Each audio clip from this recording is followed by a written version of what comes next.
UBI, Universal Basic Income. Is it the answer? No, I don't think so. And I'll tell you why. When I was younger, I used to do some jobs that were considered seasonal or sometimes maybe casual. I guess that's a better explanation for it. And one of these jobs is working at a shipyard. And in the wintertime, we would tend to only have maybe 6 weeks work. And then there wasn't enough work for all of us as laborers and welders helpers. So they would lay us off, and it could be for a couple months or more. We were entitled to what was then known as unemployment insurance. It has now been changed in Canada to employment insurance. I mean, not now, but a little ways back. Now, I always felt, although this sounds very appealing that you work so long and then you get a few days off, or even for people who maybe work on the farms and they work all summer and they try to make their money and then they go on EI in the wintertime and they come back in the spring. There is a romance to that. There is a way of living that does allow for some people maybe to do their own business, do the other things at home, fix up their place, and to do odd jobs in the winter that they can't get done, and then they go straight out through the summer. But I can tell you that for a lot of jobs, when you're put on EI and you have to draw employment insurance, it's very much like, well, you get only now 55%. So back then, even if it was 60% or more, I can't remember, it's not the same amount. Now, I always felt being on EI not great about it because I think it tends to take away a bit of a sense of self-sufficiency, that you become a little dependent on the government to pay that check. And a lot of people say, well, you pay into it, you deserve it. So if you have to draw it, you do. And other people, they never have to draw it, maybe a teacher or something, unless they have some medical issue or they have to go on leave. And they do get 2 months, we'll say, off from the kids in the summertime, and some through but a lot of that time is spent just basically increasing their education or doing other things. It's very much the same as when I used to do janitorial in the schools. People thought, wow, it must be great, no kids around, and you must have the whole summer off. Well, no, we had to put in extra time because we cleaned everything from the top to the bottom, the walls, the curtains, the floors, the wax, strip, whatever. Furniture had to be totally moved out of every classroom. And it was a lot of work. Sometimes we just made it, even with 2 weeks vacation, it's fitted in there for us, but we sometimes just made it. But so why is EI relevant to UBI? And isn't UBI something different? Isn't UBI in a way something between EI and what we would call welfare? Possibly. UBI is seeing universal basic income as being a solution to a lot of today's problems.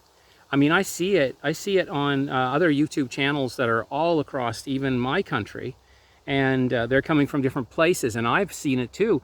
Homelessness is nothing like, well, it's incredible amount of homelessness today and poverty compared to when I was growing up and that basic time in the 70s and 80s and early 90s when we were just starting in the 90s to see so many people living in the streets.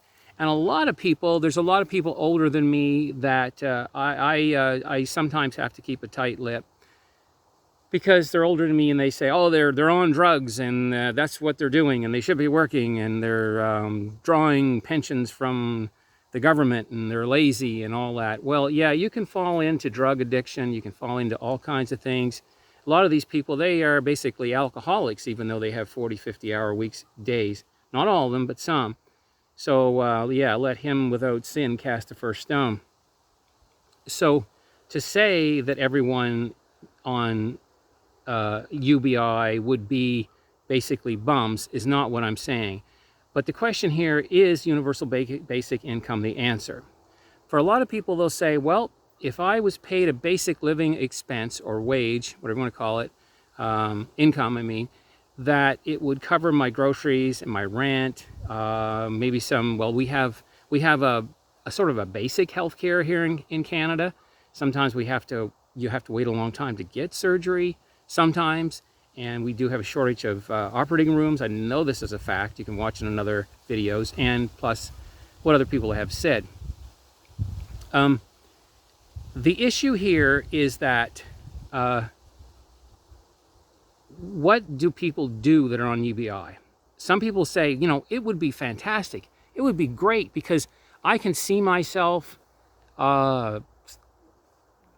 spending my extra time in my art career, you know, selling paintings or giving music lessons and maybe developing a music, like not a hobby, but when you go into actually playing at different venues and that, you know, becoming a musician. I guess that's the easiest way of saying it. And some people sort of fantasize and romanticize about it. For me, I remember once having exhausted my EI at a certain job that I had to leave for, I think it was mental health issues. I can't remember. I'm so mixed up now. What different things in my timeline. I guess I blame it on my age. But there was a point where I had been on EI and I was struggling. And I think it was in my 50s, yeah. And because I had lost a job that I had had for a long time that I loved. And basically the business closed, no fault of my own. And it closed all across Canada. So what happened was I decided to start, they have a program here that will give you benefits to go on self-employment. And I did apply for that, and I came up with an idea for self-employment, which I did make some money, but not the same as you would even on EI or UBI or a full-time job. So I will tell you that every time I got that check in the mail, and even though it was rightfully my money to do with, there was also this pressure to perform, to create my business and make it successful. Some, I don't know what percentage, some of the people you'd have to go to classrooms, you know, I think it was every second week you'd have to go to a course, and different speakers would be there to help you how to do your own business. So, yeah, but every time that check came in, I felt terrible. I felt useless. Now, granted, it was because I was raised in an environment, a work a day, 40-hour a week plus work, you know, a lot of manual labor. It kept you busy, it kept your mind busy, and then at the end of the day, you get paid for what you did, and you felt it was justified. Now, when you live your entire life like that, you've got at least a whole generation of people who haven't yet retired that are used to the idea of getting up in the morning or even going late at night and working all night because they prefer that. Some people do actually prefer that. I did a couple of years, and I didn't mind working all nights, but what I minded was I couldn't get any sleep in the day, and it just, yeah, it was just so hard on me. But some people, there's a few people that don't mind that. And then we all grumble and complain about getting up for your job, and no matter what time in the morning it is. And it's just not, you know, we say, gee, I can't wait. I wish I didn't have to go to work every day. But there is something that comes over a person when they lose their job. It's a sense of dignity. It's a sense of purpose, a sense of fitting into society. Now, if you're going to do something like universal basic income, you've got to change all of society. And I don't think universal basic income is going to be the answer for most people, because I think people need to have a sense of purpose, that we need to be busy, and the idea that I'm free to do whatever I want from 8 o'clock to 12 o'clock at night, whatever, and I'm still going to get a basic, this is one of my problems, and I'm still going to get a basic income for that. And I'm not saying I believe in poverty or homelessness, and I do think UBI could be a Band-Aid solution, but I don't think it's the ultimate solution. And I'll tell you what I think is the ultimate solution in a moment. It's kind of a two-part solution. Yeah, so people that don't have any work or anything to do, they are going to feel, a lot of these people, the same as people who retire. A lot of people retire and they need to redo, and they have to redo their whole focus in life, what their purpose is. And some people just keep working because they don't want to face that day. So here's the thing. The thing is, I get it. I hear what you're saying. You're saying people need to be retrained, they need to relearn, they need to get accustomed to the idea that someone's going to pay you a basic living wage so that you can stay out of the rain, stay warm, stay healthy, and fed. Okay, now there's a problem with that. I do agree. I would love to see. This is crazy. I mean, this is crazy that we have so many people just living on the streets. Just this hopelessness is all across our country, and it doesn't seem to matter who really is leading our country, which I am not going to excuse anyone, but I'm going to say what America is going through right now is not great, and it's not the solution, even though you think it might make you great again. It's not going to. But we're not going to get into that today.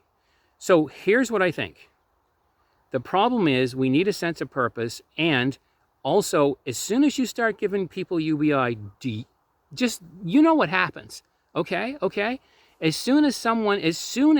I'll go back to an example. When my wife and I first were married, we lived in an apartment, we lived in a city, and we would sometimes go out shopping, and we would know the local grocery stores. It was like a Thursday afternoon or something. And then this was decades ago. And we would discover that the prices of everything, and this was true, the prices of all the basic commodities would shoot right up. They would shoot right up on this certain Thursday, every second day of the month or whenever it was. And then we figured it out. Maybe it was because someone said, I don't know.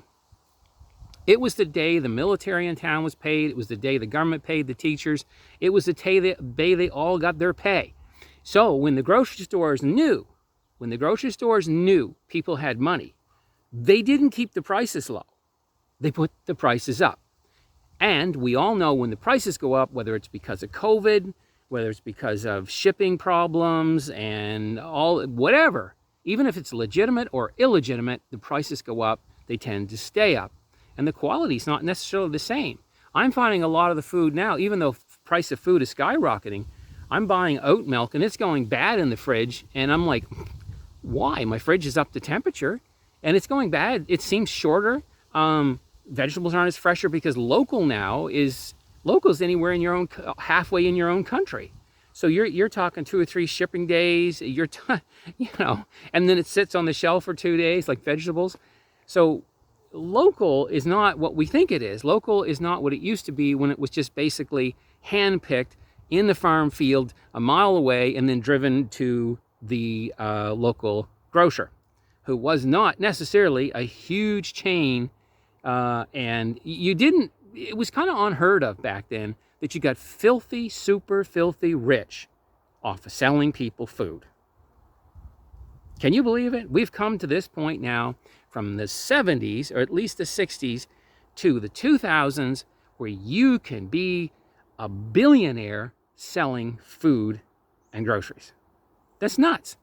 So what do you think? Once any country says, like, especially countries that are still based on capitalism, if you don't get away, somehow figure out this capitalistic drive that keeps people going and inventing and creating new things, and sometimes it's better things for us and the competition is there. If you don't find some way of replacing that and yet giving people a sense of purpose and drive, where they really want to cure a disease, they really want to invent something, and if there is no competition, we can see what happens in other countries, like Russia, for example. Their economy and their people, they don't benefit from a healthy competitiveness in business. So if you're going to do totally away with capitalism, you've got to figure something that's going to replace that, and yet give people the drive to go out and do. And it's a shame. It's a shame that it does take money. But it does take money because, it's crazy. Maybe education should be free too. Who knows? Like higher education. But in the end, as someone has said, someone has to pay for this in some way. Okay, so that's a big, big problem. But number one, if everyone starts getting a check in the mail, whether they work or they don't work, it's going to help them. Yes, let's suppose they get $1,500 a month, which is not much, or $2,000 a month. And they're paying $800, well, this is crazy. People are paying like $1,200 a month now and up for a one-room, one toilet, one bedroom place to live.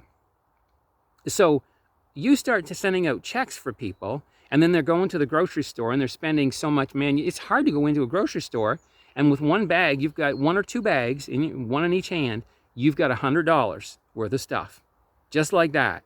And it's not necessarily wasteful stuff. Like, it could just be your basic supplies. So what do you think? What do you think all these super wealthy grocers and people involved in the system and the shipping, what are they going to do? Once they know that everyone has a guaranteed price, that person who's paying a rent of $1,200, $1,500, $2,000, $2,500 a month, it's just going to go up probably 30, 40%, just like that. You're going to walk in the grocery store and all of a sudden, hey, we've got this new reason from blah, blah, blah to blah, blah, blah. And your prices of your eggs, your prices of your peppers, your prices of your cucumbers, they're all going to go way up now. And partly it could even be due to the fact that we're not going to be able to attract cheap labor in the fields. So we're going to have to replace that cheap labor with robots that are going out and working in the fields and doing this stuff for basically nothing. It's great when way back, when you were young and you said, what's it going to be like in 2025 and 2035, and then way past my time, people are going to be living on the moon, and there's going to be robots out in the field. And in a sense, there are now. We're using machines in the farming fields to do work that other laborers would have to do, and it's saving a lot of hard labor. But a lot of these people these are the people that we had to work and had sense of purpose. And it's very complex. So what I'm saying is that once you replace UBI, once you give people UBI, what's going to happen is you got to replace the whole capitalistic system somehow, because and I don't know how you're going to do that, because so far, as much as I hate especially hypercapitalism, I'm not against trade, but this thing that allows this model that allows people to get super wealthy is wrong. And this brings me to the second part of what I think you got to do if you're going to have UBI. The thing is, we have to legislate somehow, and maybe it has to be on a global, like within trading partners, whether they're all Western partners or whatever. There is a country that doesn't want to trade with anyone unless they're benefiting 50 times or 100 times or 400 times more. We all know who that is. That's crazy talk. So what's happening is we're going to have to come to some kind of agreement that there's going to be no place for super wealthy people to hide from taxes. People who are extremely wealthy, we're losing the whole middle class, and the people below middle class don't have jobs that, they're being taxed to the max. And this is why some of them are on the streets. The solution is not necessarily UBI. It's to tax the wealthy. It's to tax the rich more, and to make sure that these things go into universal basic health care, to go into dental programs, to go into those things.